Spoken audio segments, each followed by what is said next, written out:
Good day, everyone, and welcome to this update on equity savings fund. So, over the next few minutes, we'll discuss the fund strategy and also take a recap of the last 1 month. Markets, as you know, have been volatile in the last few months, and June 2025 was no different. June saw key events like Middle East conflict, which led to oil price volatility. While we are nearing the 90-day deadline for the US tariff negotiations also.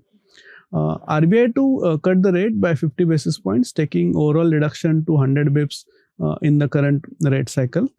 In the midst of this, if you look at the broader indices in India, they were up anywhere between 3 to 7%. If you look at different studies, they do suggest that asset allocation is more important than timing the markets. Hybrid funds give diversification across asset classes.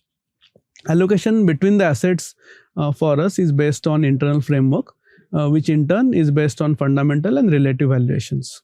Rebalancing is an autopilot across cycles, and investors don't have to bother about timing the market. Net, it gives diversification across asset classes, participation in the equity market, and debt allocation gives downside protection and lower volatility. Equity savings fund category within the equity hybrid funds is the most conservative category.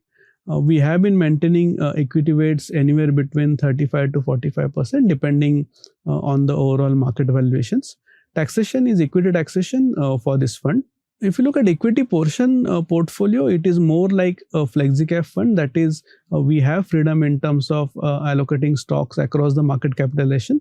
However, the investor profile, given the investor profile for this fund, we keep the equity portion large cap biased. Equity portfolio overall is built on bottom-up basis while keeping cognizance of the benchmark. Our style is to buy quality companies up to a reasonable valuation. Coming to portfolio, given the market movements on the upside, we have reduced equity percentage over the last 1 month, currently at around 42%, reduced by around 1% or so.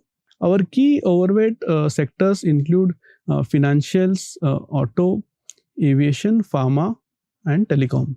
We also have decent weight on consumption as a theme, X of FMCG, which includes retail, building materials, and consumer durables. If you look at underweight sectors, they are insurance, capital goods, and as I said, FMCG. Performance, I think the recent performance was more driven by our overweight calls on CDMO names, aviation, as well as capital markets, while FMCG and capital markets impacted the performance.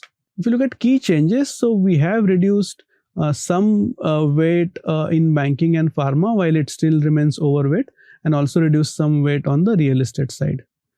And some weight addition has happened on the auto side and the metal side. And yeah, that was all on the equity savings fund. Mutual fund investments are subject to market risks. Read all scheme-related documents carefully.